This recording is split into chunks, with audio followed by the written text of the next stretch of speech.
everybody. Buenas tardes. Good evening. My name is Araceli Nunez Lee, and I am a member of KQED's Community Advisory Panel. We are a group of community members that supports KQED in community building. Learn more about our work at kqed.org/cap. I want to begin by acknowledging that KQED headquarters are located on Ramaytush Ohlone land. We recognize that we benefit from living and working on this occupied land and that we owe a collective debt to its original stewards. If we bring value to your everyday life, I encourage you to consider becoming a KQED member. You can find out about how at kqed.org/donate. For those of you joining us for the first time, KQED is Northern California's PBS/NPR member station. KQED Live is our new multi-platform events program that produces screenings, talks, performances, and food tastings based on KQED's mission to inform, inspire, and involve. You can learn more at kqed.org/live. We want to thank the seasoned sponsors that make KQED Live possible: Asian Art Museum, Berkeley Rap, Comcast Business, and San Francisco Symphony. We are grateful for their commitment to supporting our mission of civic and cultural engagement in the Bay Area. Special thanks to our sponsor, Comcast Business, who powered a pre-show mobile trivia quiz. From those of you who played and had the top scores, we've randomly selected one of you to win a KQED mug. That lucky winner is Constance Vasquez.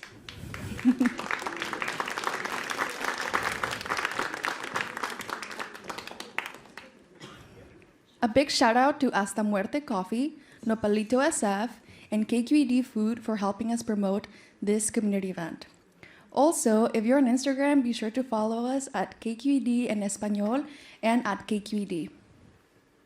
Your host this evening is Alan Chazaro, a KQED food and culture reporter who highlights sports, food, art, music, education, and culture while repping the Bay.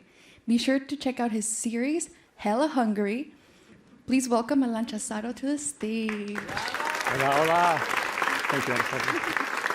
Bienvenidos todos. Welcome. Thank you for being here. Tonight is super special to me. This is actually my first live event, so it's special for that reason. What I do at KQED, thank you. I'm a new food reporter, so my job is to just be in the community, talking to folks, eating food, also talking to just artists, musicians, all types of dope people in the Bay and sharing that with you. So it's really an honor whenever I get to talk to folks and just hear what they do, learn about their craft, and then bring that to an audience. Tonight specifically is hella caffeinated. And me being a Latino person, you know, my mom actually lives in Mexico. So when I think of coffee and the abundance that we have in Mexico, Central America, South America, it's something very close to us as people.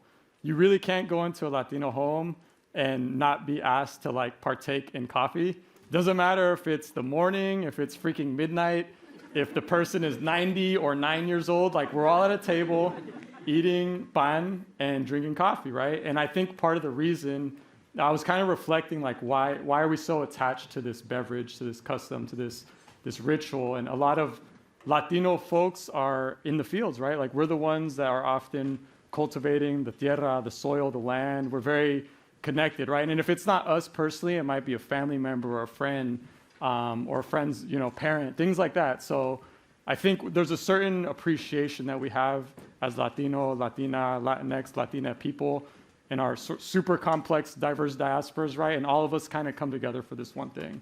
So tonight's just about celebrating that and having these wonderful, powerful mujeres, right? I just want to acknowledge all the food makers in the Panaderia that is going to be with us tonight are all mujeres, and they all have amazing stories, and they're holding it down. So we invite you to participate, taste, sip, ask questions. If there's something I say or that somebody says up here that you want to clarify, like we're all here to learn, right? So feel free to have those questions, and we're open to that. So we're going to watch a little video and see who these folks are, and then they'll come up on stage and we'll give you some goodies.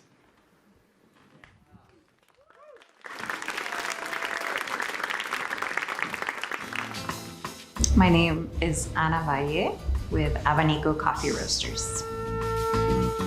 You know, when I was thinking about opening up a business, what I really wanted to do and something that made me happy It was always my family, my grandma. I started drinking coffee with her when I was little. Our menu has a lot of play on classics, new creations, like the Café con Morro. Morro seeds are the seeds from a fruit called jícaro that is very popular in El Salvador and I think some parts of Central America. Being, Latino here in the U.S., you do look for that connection to your roots. Tradition for me is coffee, and tradition is, café con pan. Tradition is being together with family and culture.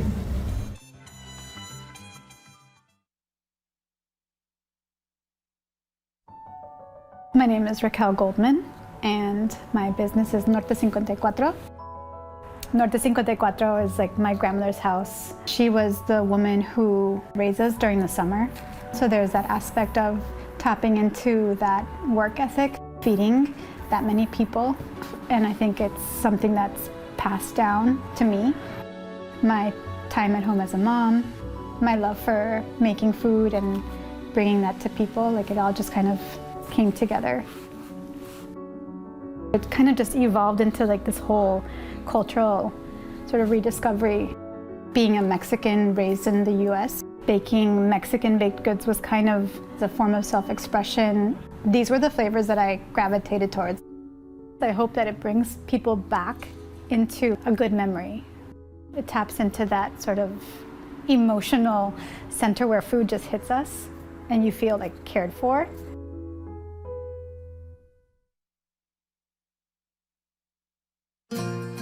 Javi and I actually met at a coffee shop over this exploration of flavors.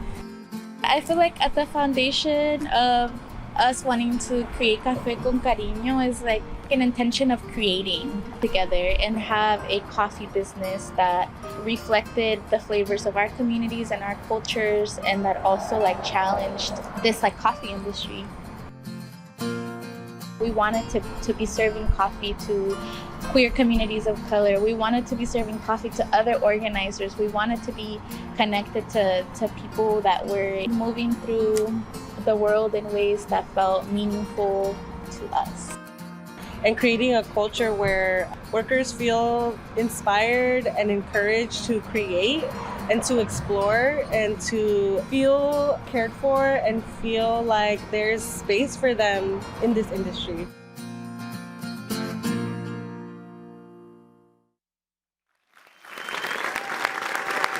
Food makers.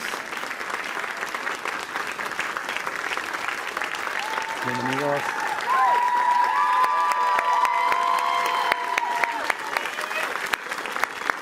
Thank you. They're the ones that make all the magic. This is what I'm telling you, my job is amazing. I just get to hang out with cool people and ask them questions. Before we get into these wonderful ladies and what they do, we wanted to start with the audience. Just thinking about what are your coffee stories, right? We all have stories up here of the coffee, the pan, and where it comes from and what it means to us. But we want to just kind of start with you guys, right? So by a raise of hands, how many of you are coffee morning drinkers? Strictly, you drink coffee in the morning, specifically? Okay, pretty much everybody, it seems like. How many of you are nighttime drinkers?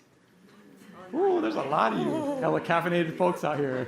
How many of you, doesn't matter, you'll just drink coffee whenever? I'm not even gonna lie to you guys. I try to limit my coffee to the mornings because I feel like if there's a certain hour, I'm already but shout out those of you that can take it in those large doses. We're gonna actually walk around with the microphone and take a couple responses. We just wanna know, what are your memories of Café? Who are you with? Where are you? I know for me, I said my mom lives in Mexico, Jalapa, Veracruz to be specific, and that's where my abuelo is. And when I go there, my abuelo, God bless him, he's still we're going across the street to the señora's house, we're sitting at this table and we're drinking café together. So that's kind of what I think of, right? I'm very much in that place, that city. Where are we all in this room? Can I see some hands of some folks that would like to share memory? Where are we in your coffee experience?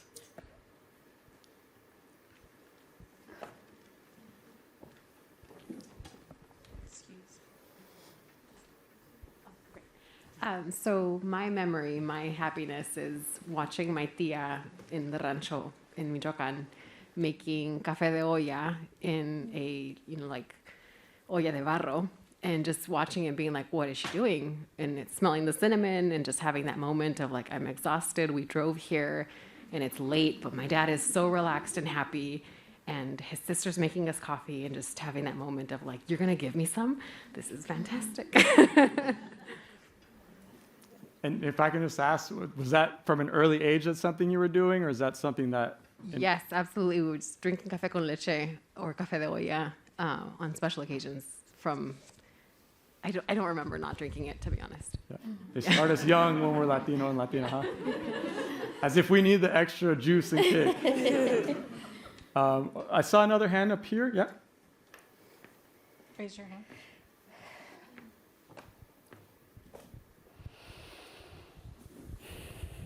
From Michoacán to Zacatecas, so I grew up with coffee. It was café con leche. We were little. I mean, 6-year-old. That's what the drink was at night with Mexican bread, pan dulce. But it was common. All the kids drank café con leche. Sí. Gracias. Can I have maybe one more? Anybody not from Mexico? Shout out Mexico. I love Mexico. Viva la raza y todo. But what other voices do we have in here as well, just to see the intersections?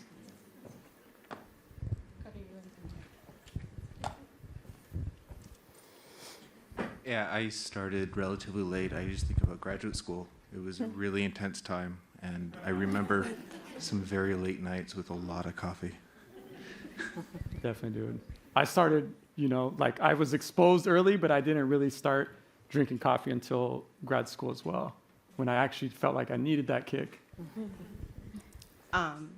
I just remember being like super small and being excited to have the Nescafe, because anything that wasn't instant coffee was way too strong.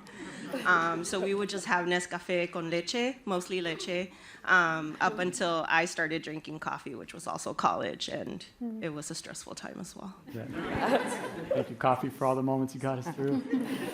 For those of you that don't know Nescafe, it's like a little glass jar, and usually like an abuelita or abuelito, just without asking, just starts scooping it out of this jar and putting it into your cup. Yeah. I personally like, like the café kind of style, right? Where it's well done, personally. But thank you all for sharing that. We will have coffee and pan in a moment, so hang back. I want to start with Raquel Goldman from Norte 54 at 18 Reasons Kitchen in San Francisco. You run a pop-up Panaderia. You've been there for a little bit since the pandemic.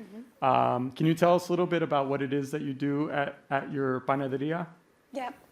So Norte 54 is a Mexican baked goods panaderia that I started in 2020 after the restaurant I was working in shut down. And I just started at home, sort of messing around with pan dulce, sort of tapping into this curiosity that I'd had through culinary school. And eventually that rolled into creating like these weekend boxes, and then that rolled into a farmer's market, and then eventually that rolled into kind of reconnecting with my former boss and Nopalito at this point in that kitchen, and I've been there ever since. And my home, that's my home, and also Mission Community Market is my home. And yeah, I'm just really happy to be bringing pan dulce to the Bay Area, and sort of, like in the video said, rediscovering part of me that, I don't know, was just kind of dormant for a while. And just actually like connecting with the community here in the Mission, that's been also like such a heartwarming experience for me. And like it kind of brings me back full circle to those moments that I think we're all tapping into as like our childhood memories of like merienda, that gathering around the table with family, you grab bread from the bakery and there's coffee, there's café con leche, and for those who didn't drink, coffee, then there was other warm drinks.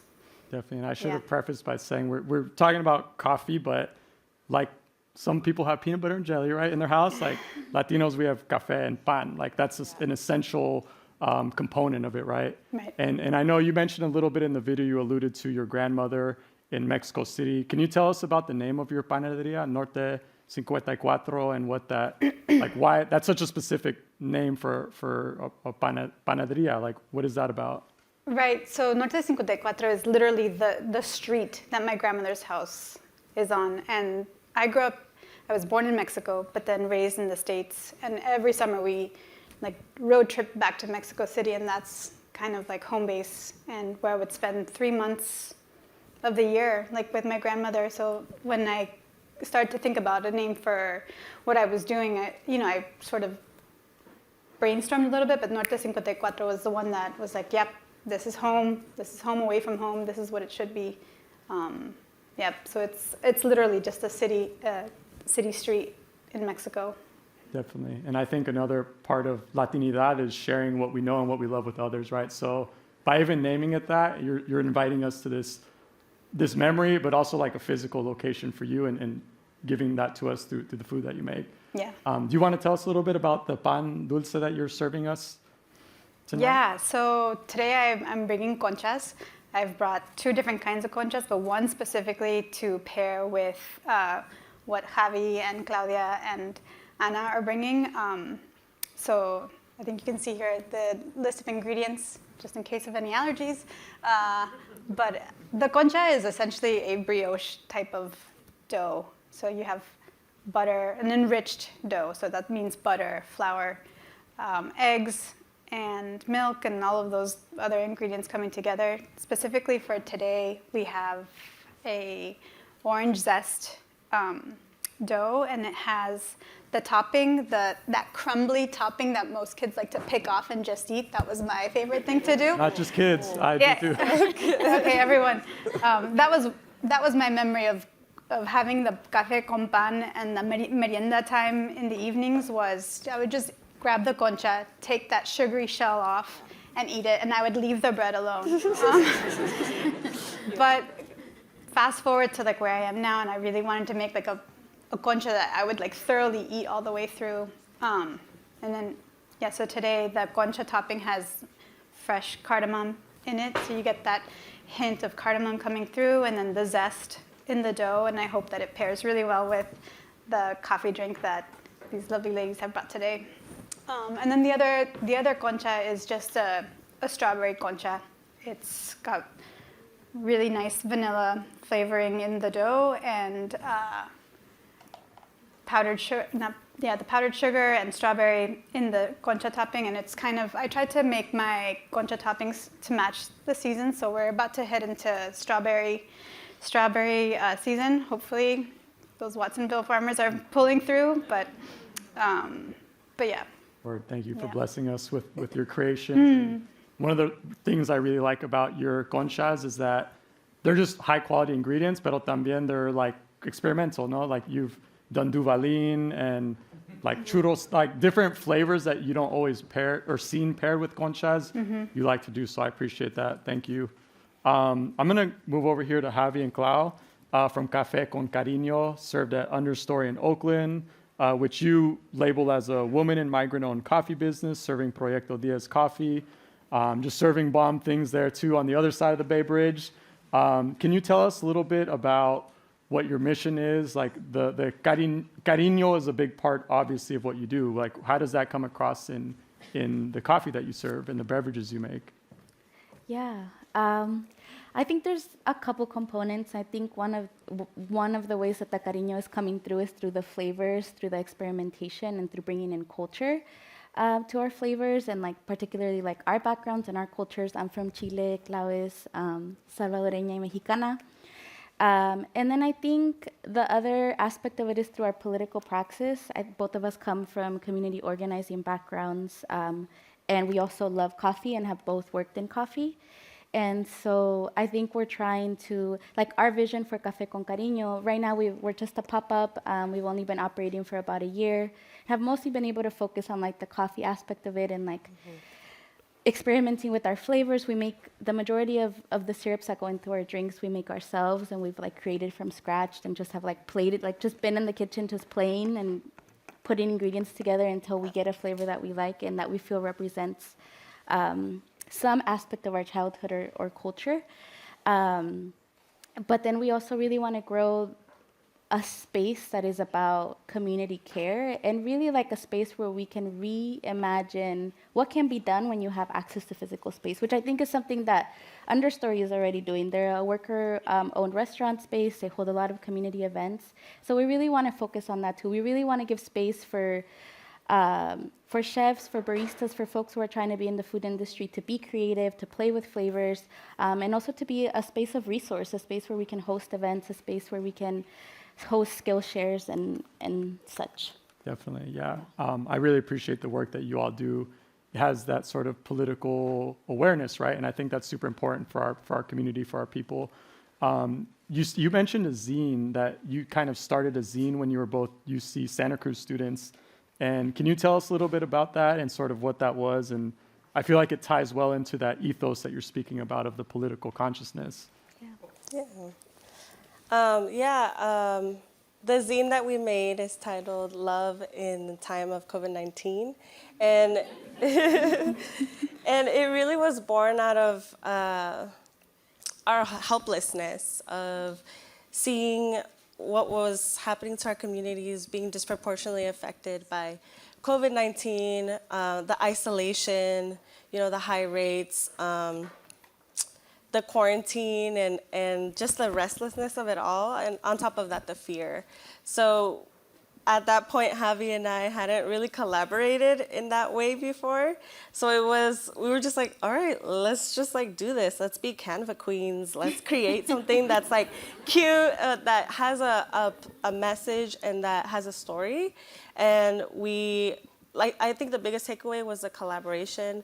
It wasn't just Javi and I, it was Javi and I and like different people contributing with essays about like how, the role that sage has in healing communities at this time, recipes for, healing your body, syrups and hair recipes so you can feel cute while you're cleaning and disinfecting your house. Oh yeah, there was a CDC approved quarantine playlist. That one was cute. But really it was about bringing the community together, creating something that's dope and that's fire, and disseminating information. And I think what we're trying to build now is something similar, something that's fun, something that is creative, that's pushing and elevating in every single way, and also that is centered in community. And that's what we're all about. So we hope that you guys can grow with us in our journey. Word, yeah, I know. Since the beginning, I remember seeing just that name, and I was like, this is hella cool. I want to be a part of this. Anybody that puts care, Cariño translates into care. Mm-hmm. That's something I want to be a part of, right? And just self-care in general is such an important practice. And as you're saying, it has many dimensions. You're food makers, yes, but you're also artists and expressionists. And I just think it's super cool that you met through like art and politics and making zines and sharing playlists. And then you're like, oh, let's give people coffee too, right? So I feel like that's all part of the package. Thinking of your coffee, Café de Olla, cold brew is what you're serving in a moment. Can you tell us a little bit about what that is? Like, what is Café de Olla and what is the cold brew process related to that? Mm-hmm. Yeah, maybe we can both talk about it. But Café de Olla, many of you have probably tasted it. It's a hot beverage. It's got some really wild flavors. We got orange zest, cinnamon, clove. We make a piloncillo simple syrup that just brings all the flavors together to become one, and it has our Proyecto Diaz coffee. So we do it in a cold brew process, which was very interesting to try for the first time and to see how the flavors are extracting very differently. And so you're going to taste that today in a cold format. So, and I feel like the Café de Olla cold brew is really a labor of love because it takes 22 hours. It takes us like an hour to prep everything, and then we have to wait 22 hours. And even though we're doing the same thing and using the same recipe, we're always like, is it gonna be good? What if it's terrible? And then we can't do anything about it. This is what we plan to serve. So yeah. And then what do we? Good luck. We'll see how it goes. And then we taste it and we're like, damn, that's good. Every time. Oh, for sure. Café de Olla definitely hits. Yeah. When done right, as I fully trust that you know how to do. Proyecto Diaz Coffee, very quickly, I see it pop up in different, like, what is that about? Is that a Bay Area thing, or can you speak on that very quickly? Go for So Proyecto Diaz, they're incredible. We love them. They roast out of, well, we're roasting out of San Leandro. They just got a new location in like West Oakland area. They're at the San Francisco Ferry Building Farmers Market, and they're really cool. They, the owner, he has like a history in coffee growers. His grandpa has a farm in Oaxaca where they grow coffee, so they get some of their coffee from there, as well as other growers throughout Latin America. But having a relationship with them has been just incredible. They just have been supportive all along the way. They have advised us. They have helped us like with recipes. They helped us figure out how to do the cold brew process because we didn't know what we were doing. So yeah, incredible. Check them out, Proyecto Diaz. Cool. Yeah. Word. They I'm also gonna do like Proyecto Diaz does like this coffee with a purpose. That's their Yes. thing, right? So they give Yes. back a percentage of their profit back to the farms. Dope. That's what I'm saying about Latino people. We're always looking out for each other, and the fact that, you know, the connection to Oaxaca and southern Mexico, there's just a certain kindredness of what it is that we're serving, and I love to see that. We're gonna just slow down for a minute just to let you guys like eat the pan and get the coffee, right? Because we don't want to be like, here, more coffee and then another drink. Any responses? Just so you know, I haven't even freaking tried this, so I'm jealous. Platícanos, ¿cómo sabe? Yeah, really good. Raquel, I know you do, actually, I think you do a coffee concha sometimes, or no? Sometimes, Yeah. yeah. What's the process like for that? So the coffee concha is, so I'm just switching up the topping flavor. And I try to, with a lot of my topping flavors, I try not to push too far on like the edges of like my sort of flavor profile, so I kick it back to the Nescafe. And so Nescafe gets added into my topping mix, and it's actually like the best type of coffee to use because if you're using real coffee grinds, they're just too gritty and they don't dissolve in the same way. So the topping has little like granules of Nescafe. That would have been a coffee overload, which is why I'm guessing Yeah. you didn't bring that one. I'm gonna go ahead, Ana, and you're also a coffee purveyor. Abanico Roasters here in the Mission down the street around the corner, 24th. You're from El Salvador and you were born there. And when we spoke, you had mentioned about the idea of comfort and home. And I think as Latino people, we have this very interesting reality where we're so close to like where our parents live or where our parents are from or where our abuelitos and abuelitas or where some of us were born, right? Like we can literally get in a car right now and drive there, right? Like not everybody has that privilege and that connection. How do you sort of bring that home into your cafe here in San Francisco? Yeah, I think, to touch on those points that Raquel and both of you mentioned about looking for connection, I'm the same way. I feel like Abanico just evolved because I was looking for a connection to something that made me happy, that comforted me, and it kept coming back to coffee for me, right? And so that's exactly how I connected back to my roots. I connected back to what's food, right? Yeah. Comfort food. Yeah, and you specifically you do like hyper regional. I would say like your gift that you're giving us tonight is Pino Leo, which I prior to this, sí, verdad o no? Yes. Like I didn't know what that was until we met. Like, can you tell the audience what is that exactly? So actually, I know it's café con pan, but I brought Pino Leo, which is not coffee, and it's also, but it connects to what we're talking about because corn is a highly cultivated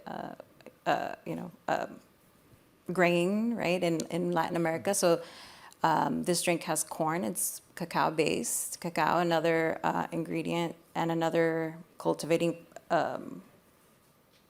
fruit in Central America, South America. So these are kind of things that like I think all of us may have grown up with, certain flavors like cinnamon, piloncillo, cacao, coffee, right? These are all things that are being cultivated in the countries we come from.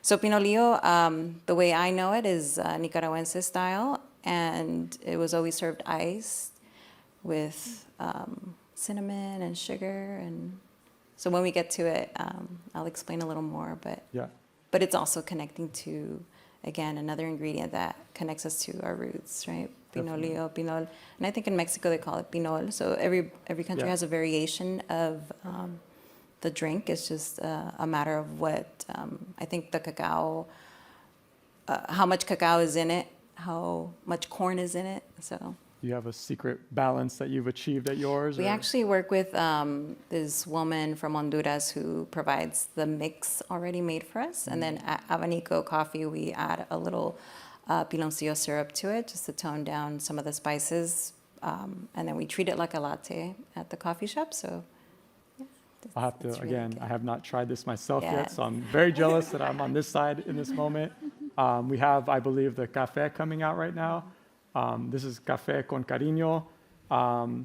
Pinolillo, not to be confused with piloncillo, which I was like, what the? Yes. One of the, I think, beauties of Latinidad is just our complexity, right? And our regional sort of preferences, right? Like the fact that I've never had Pinolillo as a Mexican American, but then it's so common to somebody just a couple hundred miles south, right? I think that's something that all of you do in different ways, right? Like for you, from Chile, or later you're gonna make some cola de mono, ¿verdad? Así se llama. Another one that I'm like, I've never heard of that, right? Like it's pretty dope how we just have these, even within Mexico itself, depending on what region you're in, you're gonna get a different flavor, tamal wrapped in this, tamal wrapped in that. So I hope that's showcased a little bit tonight. We wanted to sort of be intentional about, we could just give you 3 coffees and be like, tell us what bean this is. But we wanted to give some different variety that we see in our communities and where we come from. I believe the coffee's still coming out. Has anybody had a sip of that yet? That wants to, what's that bean juice like? Any, yeah, too strong? Yay, thank you. Thank you. Nutty, it's fruity, it has a nice acidity to it. Like this would be great hot or cold. Like either way, or you can add other things to it. You know, it's more. Yeah, it's yeah. You can have this anytime.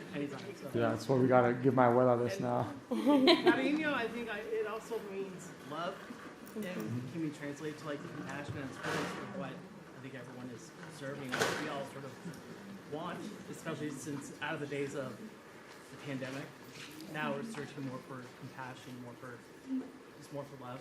Yeah. So I appreciate it. Sí, gracias. Ese es el café. Café de olla, cold brew. Café de olla, very common in Mexico from what I've experienced, right? Sometimes we make a lechera cold foam to go with it. That's really good. Yeah. Sometimes. Yeah, that'll be for round 2 come next visit time. us. Stay tuned. We're going to transition to the demo in just a moment, but I was curious, we didn't really get to talk much about how the Bay Area has influence, right? Like we're looking at where we're from and where our families are from, but how has the Bay Area shaped a little bit of what you do and the way you approach pan dulce or café here in the Bay specifically? And this is just for the group if anybody wants to take it. I mean, for me, like my experience, well, one, being here in the Bay Area, I've been here for about 20 years, so it's like you get a good exposure to like all the seasonality that we have here. But then going into the food industry and working in a restaurant where there was like really high focus on working with seasonal ingredients, that kind of just opened my eyes to like, why am I not seeing this with pan dulce? Like, and how can I bring this into eventually, you know, what I'm making now? Sure. So like when I'm at the farmer's market, like the Garibaldis often have seasonal jam, or I try to match the topping of the concha with seasonal flavors. Yeah, I'm trying real hard to like work as much as I can with like the local farmers that are part of like my market. Definitely. Yeah. Fresh, organic is like... Fresh, organic, and again, just partnering with like all these really wonderful other families, you know, that's like creating more and more community. Like, definitely, it's healthier and you can really taste it in your conchas, honestly. It's just nourishing, right? To have like good things in your body. yeah.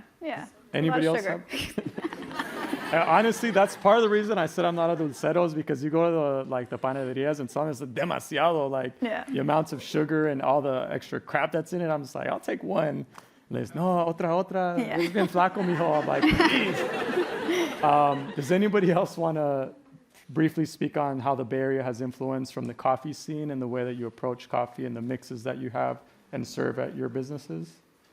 Yeah, I think for myself, like you were talking about seasons, yeah, I mean, San Francisco itself can inspire you with the food scene, right, that it's got. I also feel that for me, when I was thinking about opening up a coffee shop, I wasn't, I wanted specialty coffee, right? I didn't want a Nescafe. I wanted specialty coffee because I believe there's more impact by doing that. And, but I wasn't finding what I wanted to taste, you know? And so I think that really, and I was connecting and I was getting inspired by other, you know, coffee makers, food makers that were playing around, experimenting with different ingredients of California and other cultures. And so I think that's how Abanico evolved for me.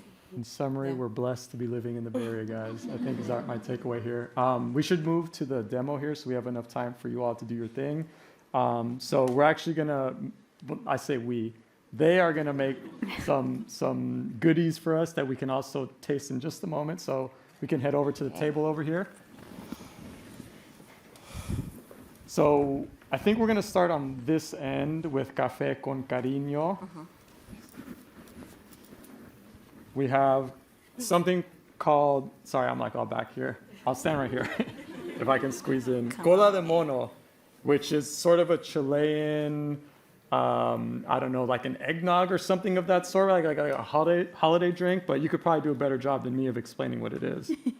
Yeah, no, that's really good. Also elaborate, but you did great. Yeah, so cola de mono is usually drank during the holidays, and it's an alcoholic beverage, but this doesn't have alcohol in it. And it's made generally with aguardiente or pisco, some people make it. But usually the base is like milk and like sweetened condensed milk with like cinnamon and cloves and orange peel, so to the spices. And then you add the alcohol, so it's like creamy and sweet and delicious. And so we wanted to recreate, and we actually did it during the holidays, so in December. We wanted to kind of recreate the flavors, but in a non-alcoholic beverage, in like a latte. And so we created a syrup that kind of is trying to interpret those flavors through a coffee drink. Cool. I'm curious, is that, did you guys like invent the syrup take on it, or is that something you've seen before? Is that like your original idea? I think it's our original idea, but I don't. It's all alchemy. And Javi's our lead flavor specialist. She really gets down in the kitchen and creates magic. Their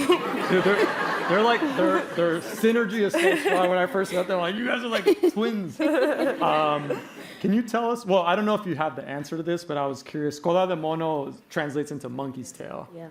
I'm curious if you know anything, or if you have any ideas, or have you heard anything when you're with your Chilean family? Like, is there anything about the origin of that, or do you have any thoughts or guesses on it?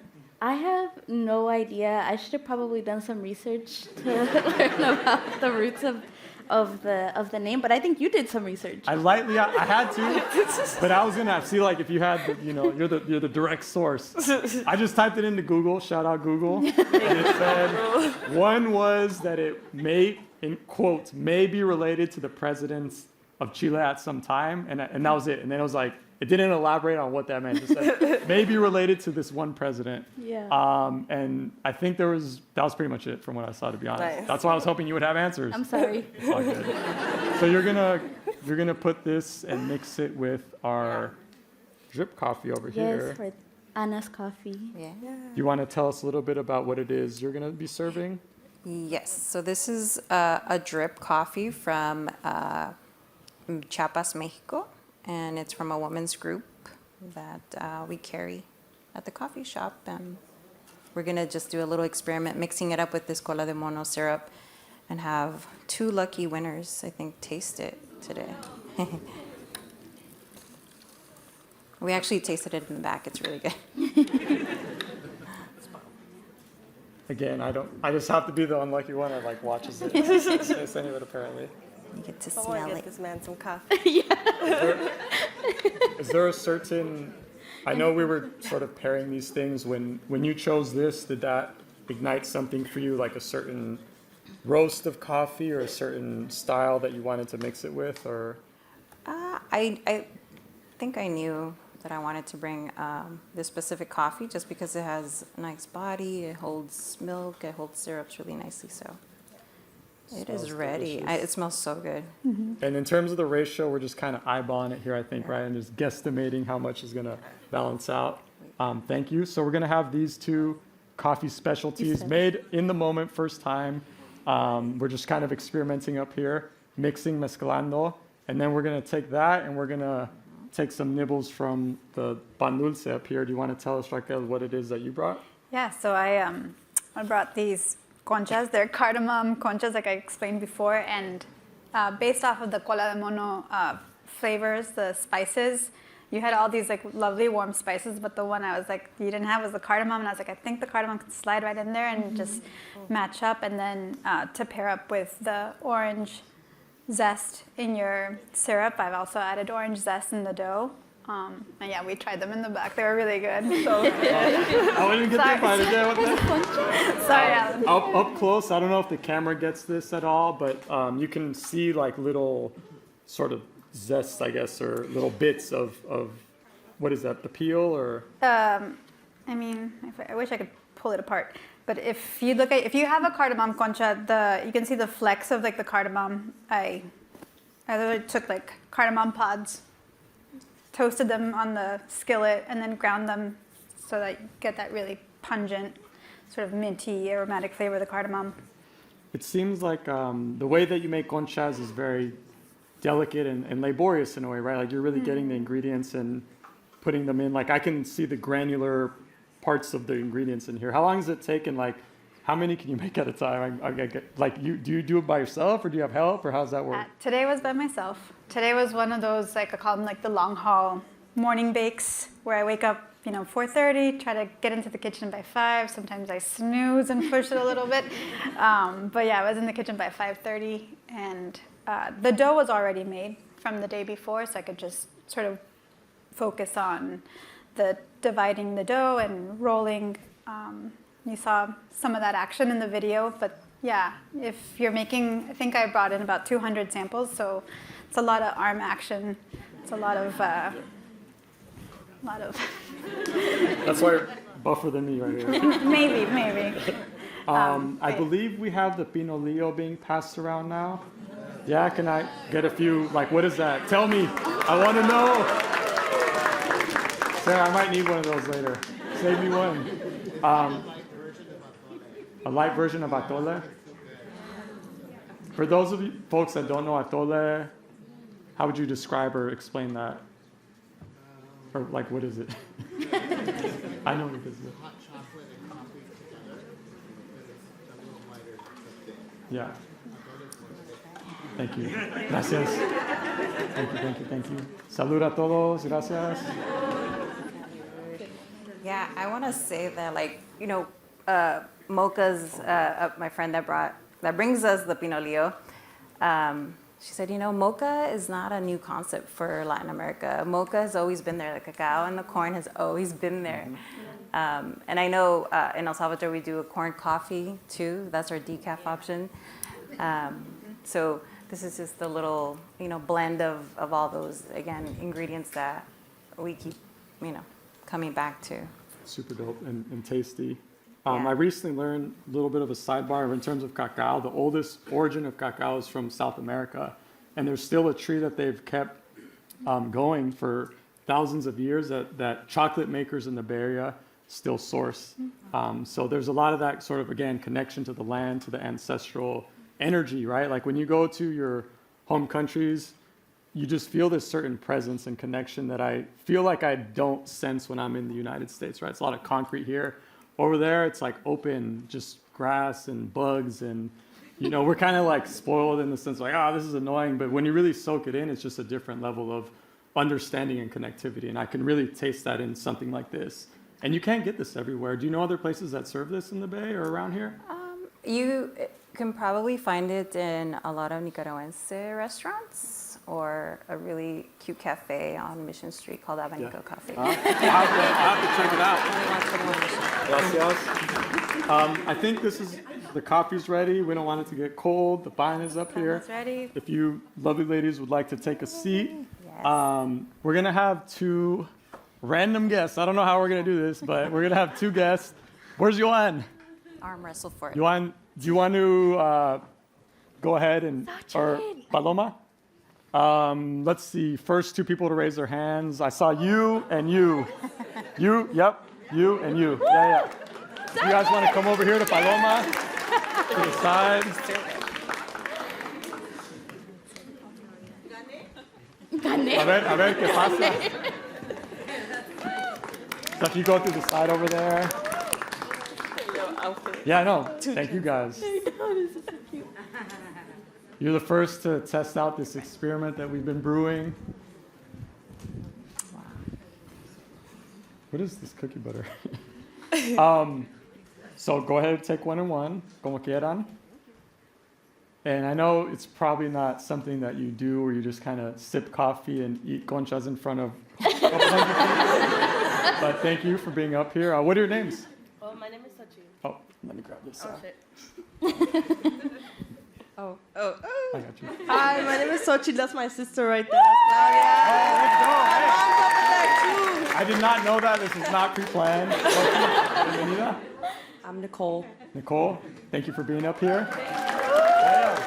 So why don't you go ahead and take some sips here and then marinate with it, and then we're going to kind of ask you what are you tasting, what are you picking up on? So what do you smell in here first off? Love. Oh, Cariño. Beautiful answer.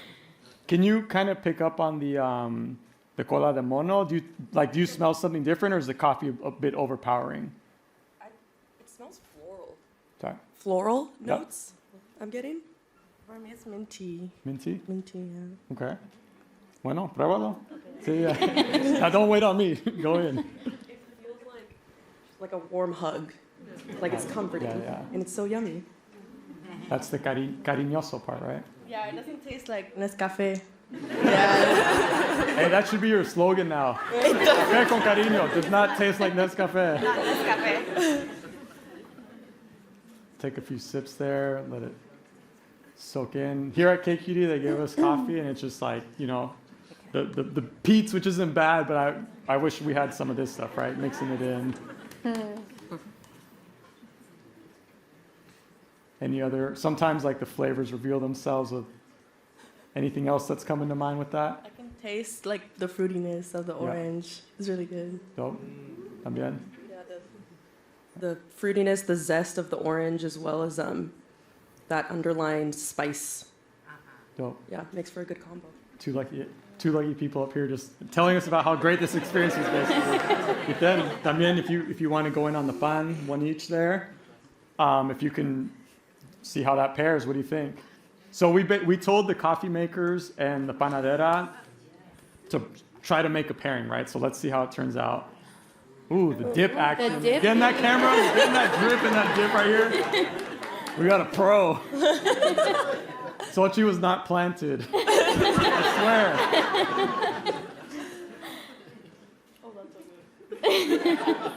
What are we tasting? I want this every morning. Yeah. Seriously. Oh, the orange comes through in the. You said there's orange zest in the bread. Mm-hmm. I taste it. Oh, you can see it too. Yeah, that's right. Can I say something? Yeah, please. Don't get mad at me, but I don't like conchas or coffee. But this is so good. So good. Speak the truth. Speak the truth. You got the mic. Tell the world. They're the worst person to contestants. Yeah, I know, but you guys are judging it well. Yeah, no, I feel like more people would be happier in the United States if they had una concha and some good coffee to start the day. Honestly, we're like, really though, thank you. I feel like the U.S. and the Bay Area, like everybody's so stressed and crossing the bridge and honking the horn. Like I'm being real, like. And then you go to other places and people are ahí calmados, sitting down, just enjoying each other's presence. Utilizing the natural resources that they have and just giving that to each other. So I feel like when that time is taken and that love is put into what's made, and it's not just some pre-manufactured package like mass thing to make money. You can really taste that and feel that love.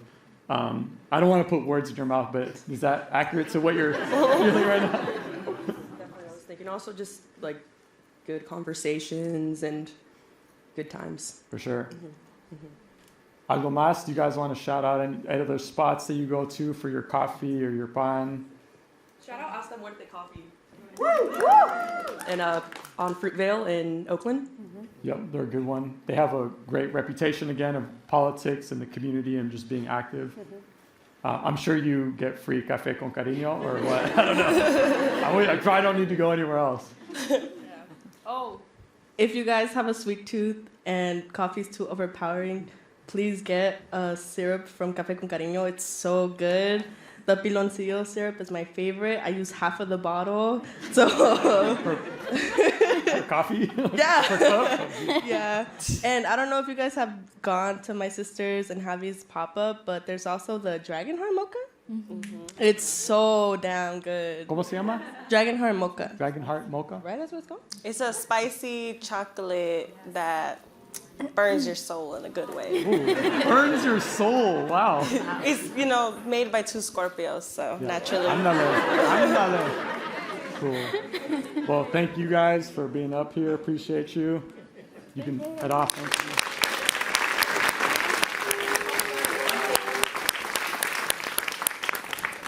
We have some more time here. Not too much. But we wanted to actually open it up to the audience for those of you that might have questions, thoughts, reactions, revelations, anything that you kind of want to share. You can direct them to a specific person or to the whole group. But we want to hear from you and what you're thinking now that we've had some time together to taste what they're bringing us and hear from them a little bit. So again, we'll just raise a hand here and we'll come around with a microphone. Yeah, in the back.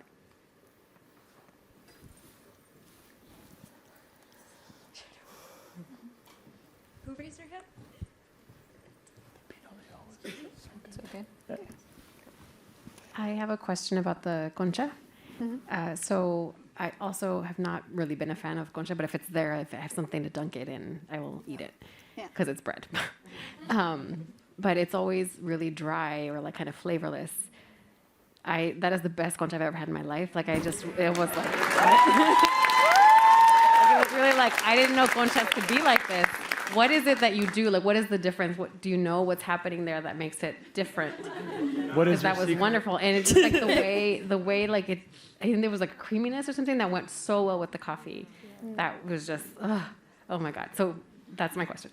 Yeah, I really like bow down to like the ingredients in a way because it's just really simple, humble ingredients coming together. But I am using butter, for instance, instead of shortening. I think we've grown up, if you've grown up in a Mexican culture where you have conchas, we use shortening. And I've gravitated towards using butter and just trying to use really good ingredients here that we have luckily available to us here in the Bay Area. And I don't know, I put a lot of love in it. Raquel, can you also remind us where we can get your conchas? Yes. So right now my conchas are available. I mean, you can always special order through me. Thursdays, I would normally be at the Mission Community Market where I have conchas and a bunch of other Mexican pan dulce that I make and bring there. And then also at Nopalito at both of their locations. The Broderick location also has Garibaldis. If you haven't had a Garibaldi, I highly recommend it. They're one of my favorites. And the window here on 18th Street also carries conchas. Yeah. We have time for a couple more questions here.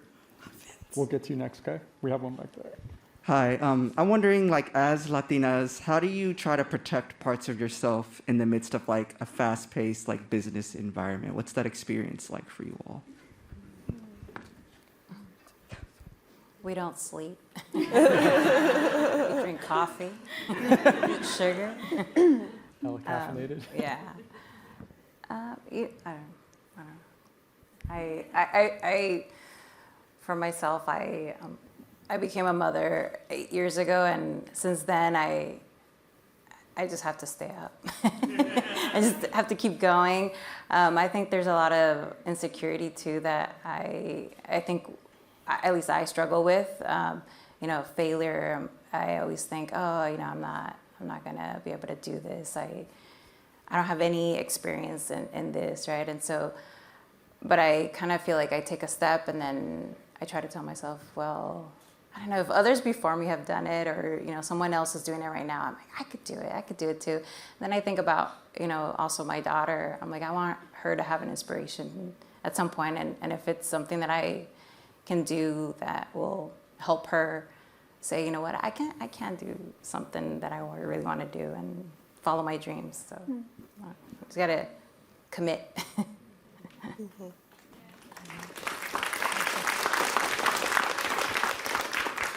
One of you want to say something? Yeah, I would say I feel like we're both similar in that this industry can prioritize that kind of fast-paced environment. This you have to get the coffee out quick. The customer needs to be in and out, and it can be a very hostile place. Not a lot of room to explore, not a lot of room to, take care of yourself and your body.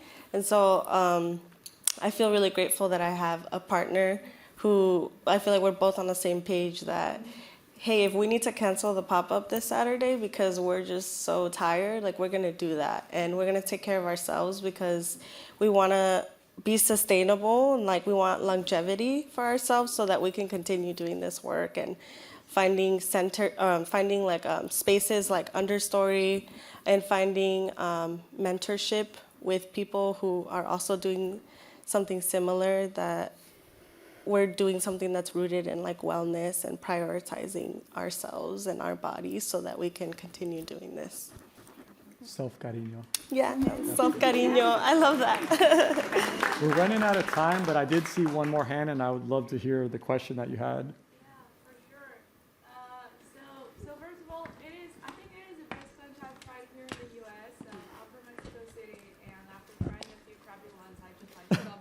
Yeah, true. Anyway, I was wondering, do you also make other seasonal breads like Pandemorto or Rosca de Reyes? Because back in January, all of my family back in Mexico were getting reunited, having Rosca de Reyes, and I was craving it so bad, but couldn't find it. Simple answer, yes. Yes, I do. I love that time, the Pandemorto time. It's so special because, as you know, Pandemorto is this special seasonal bread. We only bring it out during that time. Once the Day of the Dead is done, traditionally, bakers no longer continue to make it. It's one and done, and that's it. But yes, I make it. I bring it to the market. It's actually, if you are in the Mission and you come to Mission Community Market, it's just this lovely celebration of, celebrating our loved ones who have passed. So I make it. I make a lot of that, and then Rosca de Reyes as well. Yeah, for all of you in the audience, this is your Panaderia and your coffee plugs right here. All of it. Honestly, they're the go-tos for me personally. We're gonna actually close up here. I just want to say a few things before that. Sustainable cooking on April 4th at 7 is going to happen here at KQED, same place. If you're interested in another topic, we invite you to that. I want to thank our lovely food makers. If we can give them a final round of applause. Raquel, Javi, Claudia, Ana, hit them up. Look them up on Instagram, support them, keep money in our communities, in our pockets, so that they can keep doing what they do. I also want to thank Paloma, Cortez, and Joanne. I understand. The microphone folks, they organized this. They put this together. They brought it all here for us. And for those of you watching at home, my wife is actually at home with our newborn right now. We're going to try to bring him, but he was too newborn to do that. So I love you guys and everybody watching online and streaming. After this, we're going to actually be out in the lobby, so you can still talk to everybody up here. You can buy some product, taste some things. Thank you, everybody. Those of you, give a round of applause to yourselves, por favor, for coming out. time. We appreciate you. Gracias a todos. Good night. Thank you.